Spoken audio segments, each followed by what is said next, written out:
Now that I think about it, I might have left the best job in the world. Being a product manager in a hypercar company means access to hypercars, supercars, infinite amount of fuel and empty racetracks, and it was really, really lots of fun for me. I think I had a wonderful career in that company.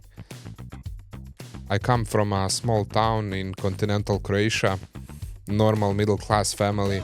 I think I was very fortunate to have the career that I did, given that this all happened in Croatia. After my high school, I went to Zagreb University of Applied Sciences, and that's where I got my strong fundamentals of web development, like HTML, CSS, vanilla JavaScript, PHP, and stuff like that. Prior to that, I had zero coding experience.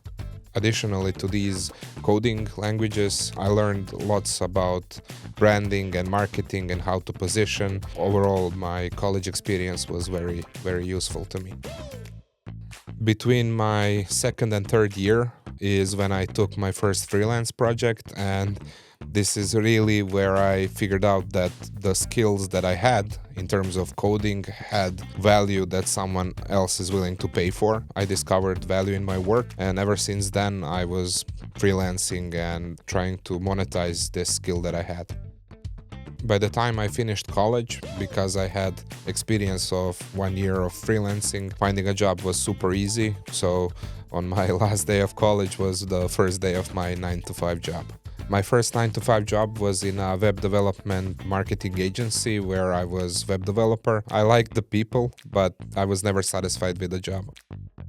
Back in college, a couple of friends and I were pretty impressed with the success that PewDiePie and YouTubers like that had on the internet. They were basically exploding, so we wanted to try this ourselves. I started official business in Croatia. I coded up the first website for GamePerspectives, and I invested all that I had saved so far. I bought a gaming PC. We wanted to record, review video games and stuff like that. Parallel to that, in Croatia back in a day, you didn't have any serious gaming news portal. You had a couple of websites that were more aimed towards kids, so there was no serious content being made, and we were that serious content. Problem was that the site wasn't making any money, and I had to do freelance work and my 9-to-5 to keep my business afloat, which was not sustainable.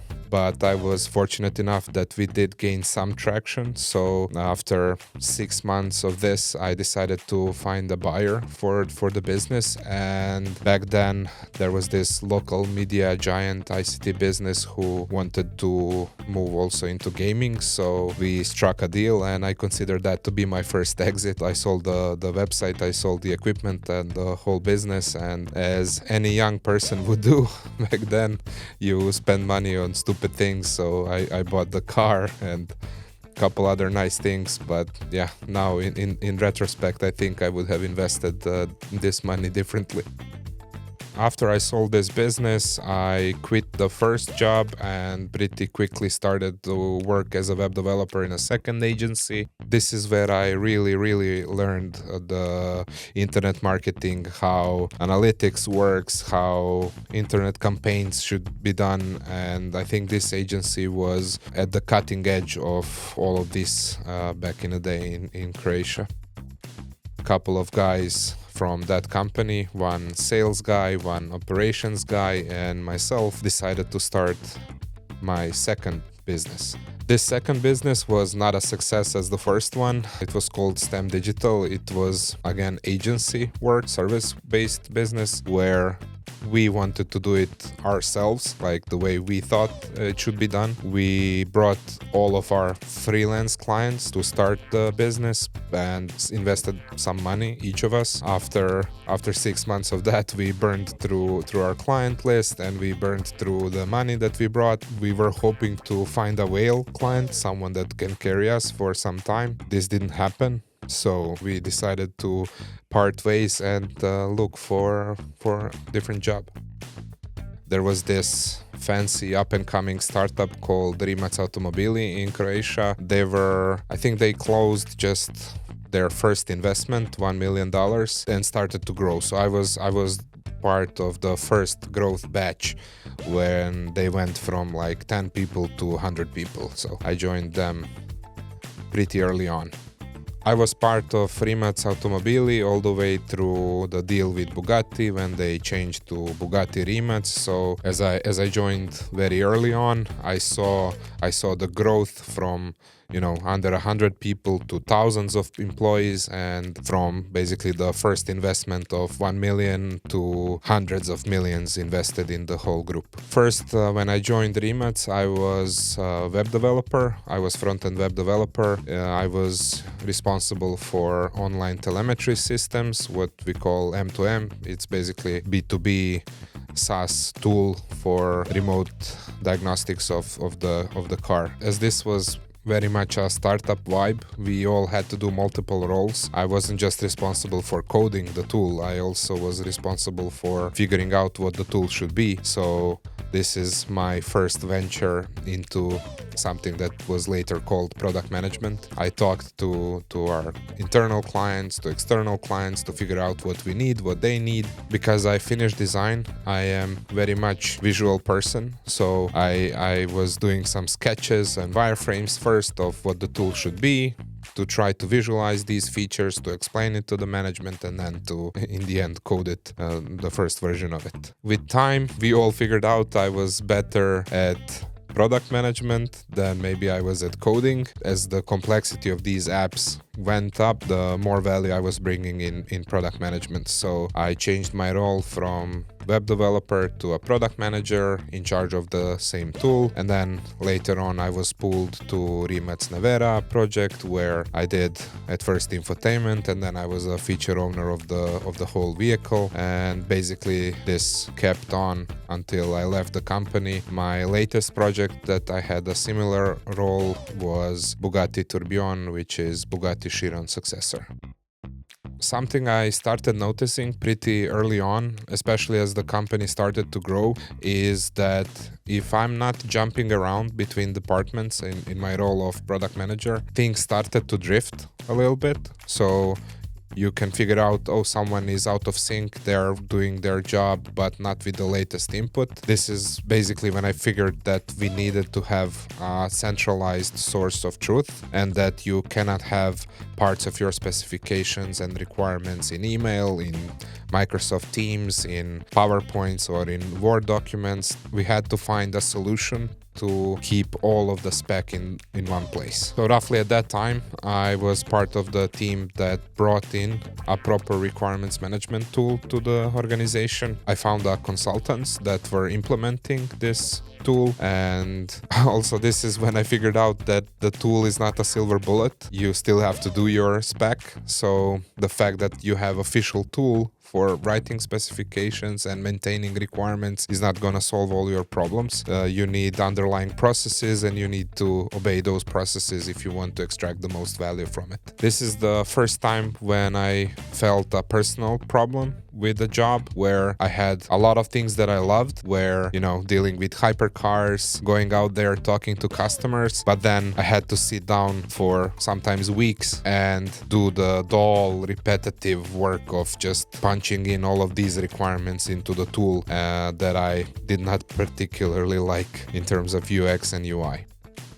When ChatGPT came out, I tried typing in some natural language inputs that I would do to another person in the company, and asked ChatGPT to give me structured, properly sentenced requirements, which it really did very fast. So I immediately knew there is something there that a person in my position can automate part of their job. So that's when I started looking into opportunities in AI and requirements management. I started consulting, basically how to implement requirements management into companies bigger and smaller. What are some of the processes and best practices that you can have? And one of the guys, if you remember when I said that I was part of the team that brought in a requirements management tool, one of the guys who we brought to consult us now was starting their own company doing requirements management, and I became a design partner for them.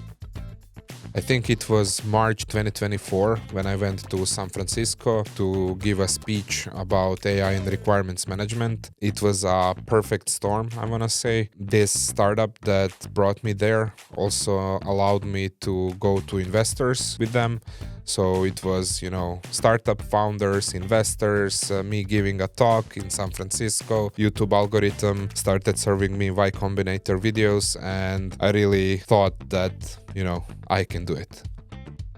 That's when idea of SwipeSpec was born. I was still in San Francisco when I figured that there is a AI business hackathon happening in Zagreb, Croatia. It was a 1 month long hackathon where you didn't have to produce a product, but you had to invent a business, a valid business that involved AI within a span of 1 month. So I was thinking I know about this opportunity that AI can do in requirements management. I had some friends that were potential co-founders and CTOs of mine, and I decided to apply and to reach out to them and to start SwipeSpec. After a month of really serious work for this hackathon, we finished first, so we won the hackathon, and we did have a website done. I had a pitch deck that I polished with over 15 mentors that were part of this hackathon, and we had an app that was actually working. My co-founder and I decided to try to find investors, and if this worked, if we found investors, that we will leave our jobs and go pursue SwipeSpec full-time. SwipeSpec is AI-powered lightweight requirements management tool aimed at product managers, business analysts, product owners, whoever struggles with sitting down and typing a lot of high-quality requirements. We believe that this part of the job can be done through natural language inputs and then automating it into a structured format. And we also implement some features to carry those written requirements into other tools like Jira and Trello seamlessly with just one click. The value of SwipeSpec comes from multiple places. First, you as a spec writer person, you are more happy because you don't need to sit down and spend a lot of time doing it. The UI is better and nicer than most traditional requirements management tools, and the company has the higher quality requirements on time, so you will not break deadlines or do any work with poorly written requirements that will need reworking later. It was October 2024 when we raised our pre-seed $330,000. Immediately we incorporated in the States and started working on first version of SwipeSpec.